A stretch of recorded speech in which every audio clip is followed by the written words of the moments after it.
Welcome to the Financial Freedom Secrets Show. This is your host, Jackson Millan, the Wealth Mentor, helping business owners create financial freedom faster by mastering the language of money. Want to see how well you're tracking towards financial freedom? Complete our 40-point financial performance scorecard at wealthhealthcheck.com.au. That's wealthhealthcheck.com.au. The average score for most business owners is 18 out of 40. So complete the scorecard now and see how well you're tracking towards financial freedom. G'day guys, this is Jackson Millan, the Wealth Mentor, and we are here for another episode of the Financial Freedom Secrets Show. And I have a good friend of mine, Chantal Gerardy, here, who is a marketing superstar. And we're here to talk all around how do you get more out of your marketing, particularly in respect to utilizing virtual assistants to drive your marketing. And I'm sure for all of our clients and people who watch and listen to our show, they can relate to this, right? I know I've certainly been guilty of outsourcing marketing functions, expecting to get really high-level strategic outcomes from very cheap resources, and only to become disheartened that I wasn't getting value. And if only I knew this stuff sooner. So Chantal, I'm looking forward to doing a bit of a deep dive. So thanks for joining us. How you doing, mate? Amazing. Thank you so much. So before we get too far into it, Chantal, do you want to give us your origin story? Tell us a little about you and where you've come from. I'd be happy to, because that'll explain my very mixed accent. So I moved from South Africa in 2008 to Australia. In South Africa, I grew up there. I lived in Durban, big family, go to school. Everyone knows who you are. And I had health, wellness, and fitness centers actually in South Africa. And that's what I did. And getting clients wasn't an issue because, your mum would refer someone and your auntie would refer someone and, and everyone knows who you are. You grew up there. So it was really, really easy. But then coming to Australia in 2008, a little bit different because we sold up everything, came here. No one knew who I was. I had 3 daughters under the age of 5 years old. My husband at the time was going to go and work because it was a job transfer. And I was going to stay at home like a good wife and look after the children. And then in the first 4 years, he was made redundant, and in fact, twice. And when that happened, we were still paying our way into the country. We weren't, there was no Centrelink, there was no welfare for us.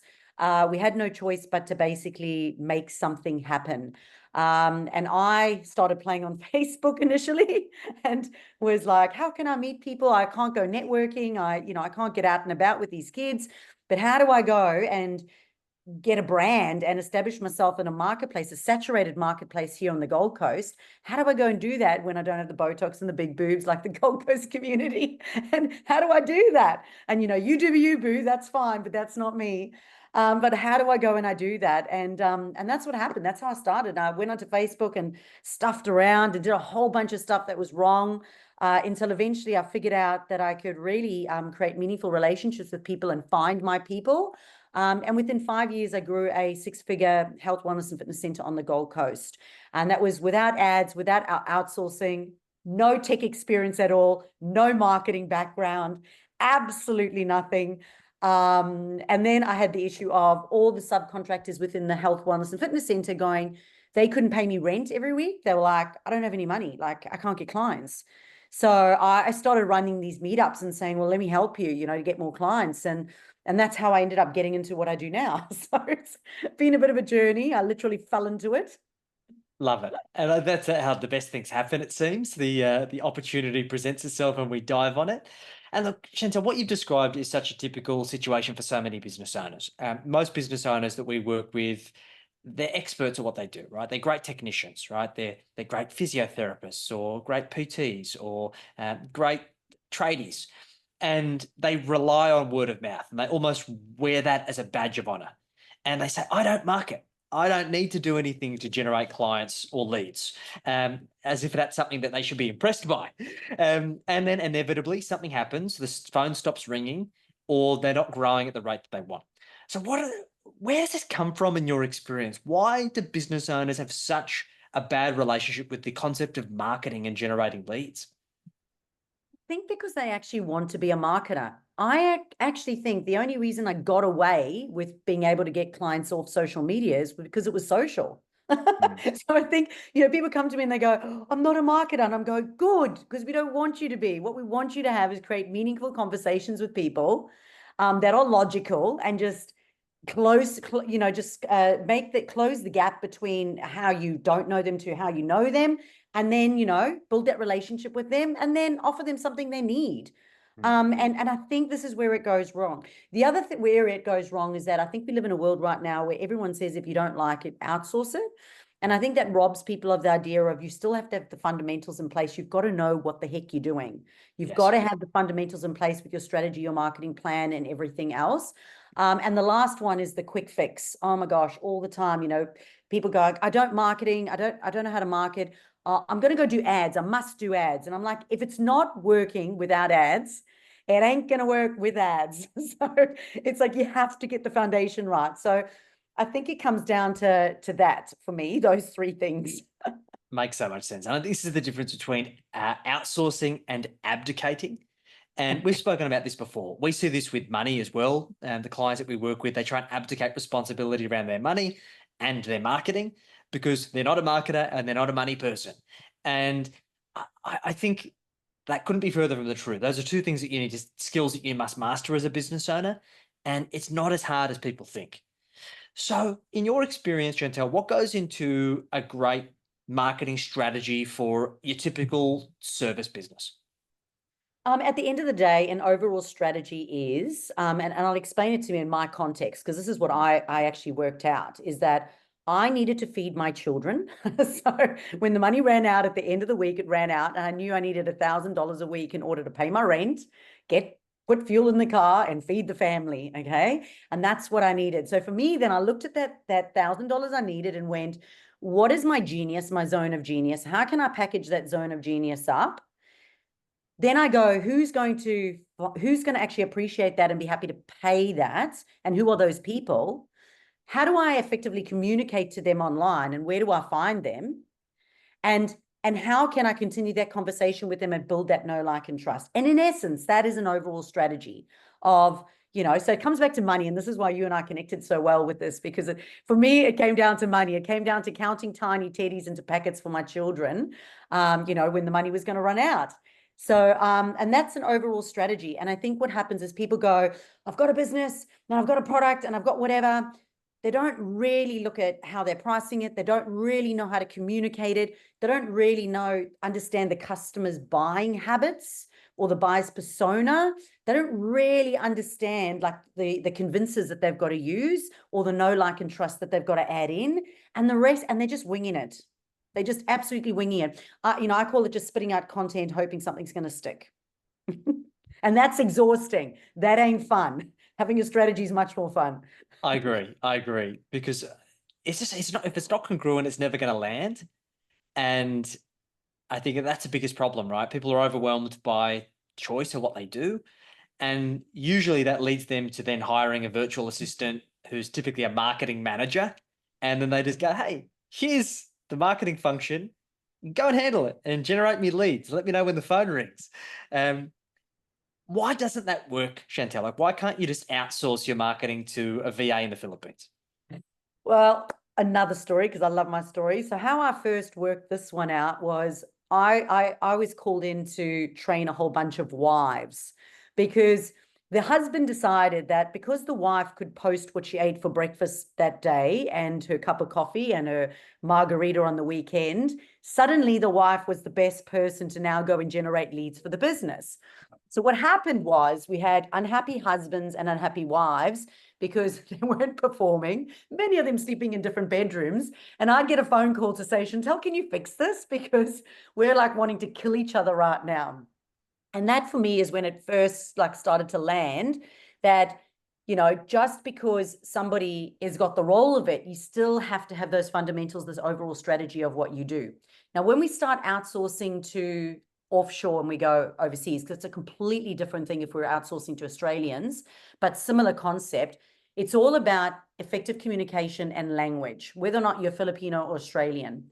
So if you've got somebody that is from a different culture, a different background, now they're wanting to talk in an Australian tone or voice, if they don't get training in how to do that, if they don't get training in how to actually effectively communicate the benefits of a forklift, when in their life they've never had a forklift before and they've never driven one, they don't even know what it looks like, it's just not going to work.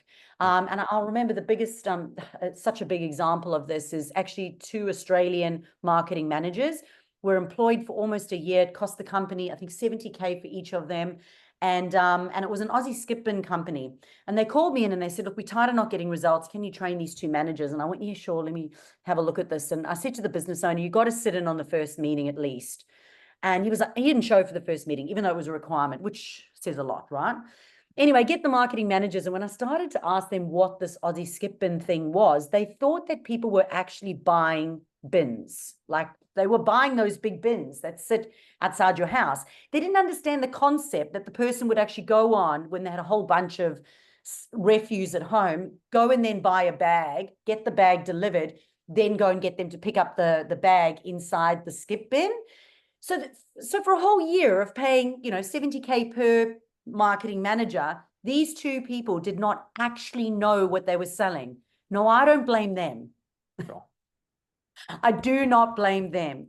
I blame the business because the business never took the time to sit down with them and go, what is our overall strategy? What is our overall marketing plan? But the first question I ask is, do you know what we do for who? Do you know what makes us special? Do you know what makes us stand out from our competitors? And if you just ask those initial questions, you will be surprised because you'll get blank faces. And this happens to me all the time. Like I probably have about 3 or 4 of these meetings a week. And the first meeting, and I always say to them, please, I'm not doing this to try and trick you out, but I need to know what level of understanding you're actually at when it comes to understanding this business. What drives this disengagement from business owners? Because they must understand that this is the key to getting outcomes. And if they haven't got outcomes when they haven't been engaged, that's not just going to miraculously change. So what do you think gets in the way of them taking it more seriously? There's a couple of things. So firstly, I believe that if you're not a 6-figure business, you shouldn't be outsourcing. You should be investing in yourself because you need to understand the fundamentals for yourself anyway.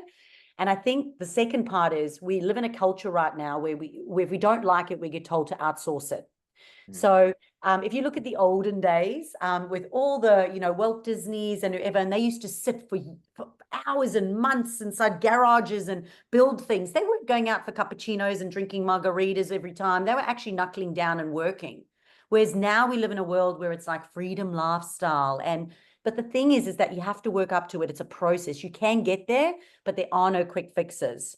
So I think what happens is that when they get their virtual assistant, they go, right, I just want to get a virtual assistant. They're going to solve all my problems, especially when they want a cheap, nasty one as well. And then they don't want to have meetings with them. They don't want to talk to them. They don't want to see them or what they're doing. And then they go, it's the VA's fault, and they hire and they fire and rehire. And when they've done that a couple of times, that's generally when they come to me. Because that's when the head hits the wall and they go, oh, hold on a sec, it must be me. Maybe I do need this strategy or this plan because something's going wrong here, But when you work with a lot of purpose-led business owners that genuinely care about the people that they have inside their business, they genuinely do care about them. They're happy to have those meetings. They want some guidelines or structure with someone to hold them accountable and pull them into place. And I suppose that's the gap that I fill. Makes perfect sense. And this is like bringing back memories for me, painful memories. I made all of these mistakes myself. And for years I said, I'm not a marketer. This is not my area of expertise. And I remember I hired this guy, this Spanish guy, really, really nice guy, really, really charismatic. And he came on board as our marketing manager. We paid him really well. He's earned six figures. And he just bullshitted us for ages. And a really nice guy. He was doing a lot of stuff, but there was no results. And I remember my business partner and I at the time, we kept asking him, do you even know how to generate any leads? And he's like, oh, yeah, of course I do. I'm doing this and I'm doing that. And then it happened a while later, he was going back to his country. And then he finally admitted after a few beers that he'd never known how to generate a lead in his life. Right. And the point is that it wasn't until I took personal responsibility for my education and learnt this stuff and then worked with people like yourself to build a strategy and then work out how I bring the right resources in to help me implement that we actually started getting results. So guys, if you're listening to this, you must take responsibility, and it's not as hard as you think. I actually really enjoy it now. It's my favorite part of the business. So Chantal, let's then talk about the VA.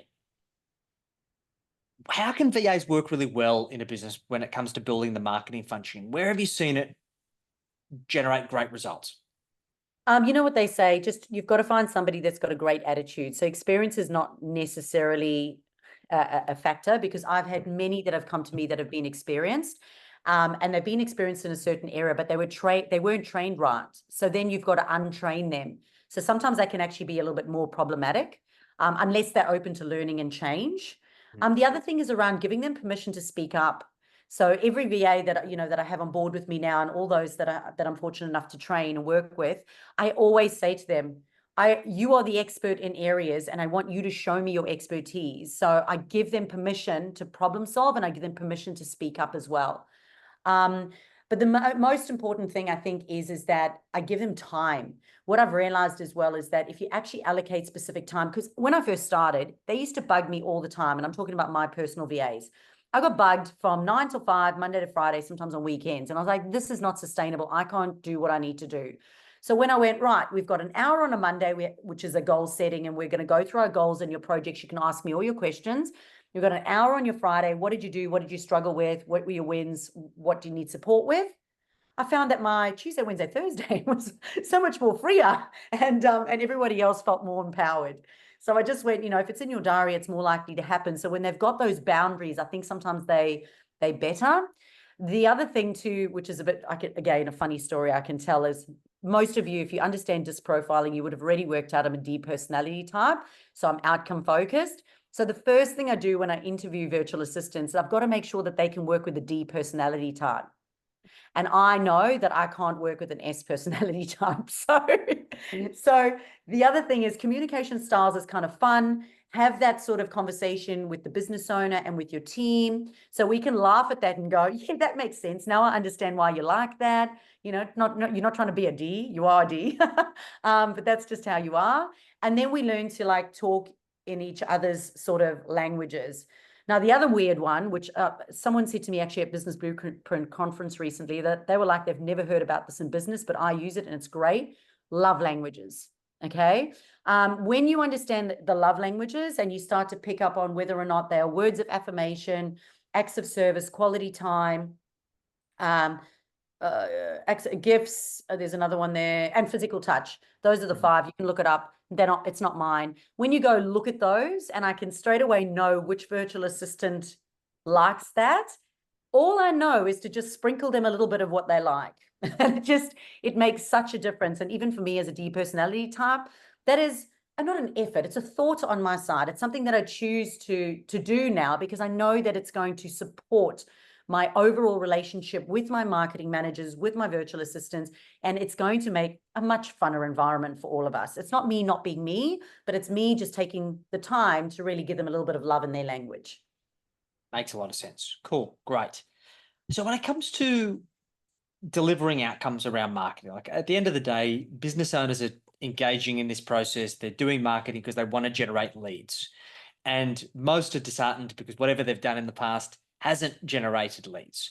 So in your experience, do you feel that every business can create a high converting marketing and lead generation strategy? And how long does it take to get there, if so? Well, let's start with the second one first. At the end of the day, when someone says to me, how quickly can I get an ROI? I go, well, how hot are you online? How relevant are you? How hot are you? How big is your audience? And are they actually your audience? How did they get there? Did you just buy them? Did you buy your audience? Did they come in under some other thing on your email list or on your socials? Because whatever you try to sell them, if you bought a leads list, it's not going to work. So the first thing I look at current state, and I go, current state is, let's be honest, you've got nothing. You've got 3 followers. You've got a $5,000, 5,000 contacts on your email list, but none of those people came to you from an MLM business, which I love MLM businesses, but they came to you from an MLM business, and now you're trying to sell them legal software. It's not a hot audience. So I always just like a truth bomb. That's how long it's going to take. So we just need to have a bit of a truth bomb around that. Look at that. The next thing is that COVID, if anything, showed us how paramount it is for us to have multiple lead generation funnels within our business. it showed us that. Anyone who had sort of one thing that was going and they were doing rinse and repeat, suddenly just went. So the whole thing for me is that how many lead generation funnels can we get into our business that are relevant to your clients? How many can we actually get in there? You know, we can do a lead magnet. Maybe it's a lead magnet. Maybe we've got a quiz. Maybe we can do a sales webinar. Maybe we can run a competition.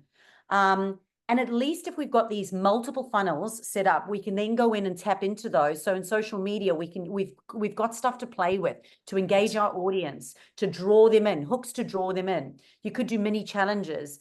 You could have a private Facebook group as a lead generator. So whatever that is, every business is different, but it has to be relevant to what you're selling. It's got to be relevant to the audience, because if it's not relevant, it's not going to work. And then you've got to have an end-to-end strategy. And this is where a lot of people fail as well, because a lot of people come to me and they've been with a website developer and they've just done a website, but now they don't have the social media content plan or the funnels in place to push people to the website. So it's not going to work. Or, you know, they've got the website set up to now capture leads, but then they haven't had an email marketing specialist to do the email marketing. Or they go and get 3 different specialists, a social media person, a website person, and an email marketing person, and they're not working together. It's like having a marketing team and a sales team that don't work together. There's no way you're going to get results. So when you have somebody that works on end-to-end funnel creation, it's everything from social media to the website to there, so that there's no kinks in the hose, that nothing can leak out. And then, of course, you've got to test and measure. So reporting is obviously very important. So that's why that Friday session I said is fundamental for sitting down and going, whatever your KPIs or whatever your reporting is, let's have a look and see what's working and not working. Yeah, perfect. Yeah, and I guess this is the thing about marketing. It's science, right? And it's about tracking and measuring and then backing the winning horses. And we see it with the clients that come on board with us. 90+% of them are not tracking KPIs and metrics. They don't know the numbers. And how can you be backing the winning horses or know where to invest your money if you don't have that level of insight? And good news is these days, a lot of it can be automated. So you don't need to be plugging stuff into a spreadsheet, but it just needs to be tracked. So that's music to my ears. So Chantal, if somebody's listened or watched this and they're interested in finding out more about how they could potentially work with you, what's the best way for them to get in touch? The website is called onlinebusinessmarketing.com.au. And if you head to the free resources tab, I think the resource that you probably want out of there's about 5 of them. But Hot Leads on Repeat is pretty cool. It'll actually help teach you to set up a lead magnet. So you can, in essence, give that to your virtual assistant, ask them to go over it, then have a strategic meeting with them. Strategic meeting in your diary, put it there. Go over it together, see what they've learned, help them to fill in the missing gaps, help them to effectively communicate, because you will understand your business more than they will. So help to fill the gaps, especially with the content, set it up, then test and measure it. So Hot Leads on Repeat, yeah, there's a pretty cool document there under onlinebusinessmarketing.com.au. Beautiful. We'll make sure that the link is in the show notes. And if you had to give us one last golden nugget to finish with today, what would that golden nugget be? Just put marketing in your diary as a reoccurring event. Just do that. Just a reoccurring event on, I'm going to work on my marketing. So time blocking is so important. But if it's not in your diary, you're not going to do it. And if you don't market, you don't get sales. So even if you're just staring at a blank screen in that time, it will get better as you start to apply yourself. But just put marketing in your diary, please. Yeah, I couldn't agree with that more. It's so important, right? And like any skill, you need to practice it if you're going to get better at it. So guys, just remember, a good idea in theory remains exactly that, just a good idea until you put it into practice. So make sure that you implement something that you've covered off on today's show. Make sure you jump in the show notes and jump onto those resources. Chantal, thanks for making the time and look forward to catching up again soon. Thanks so much.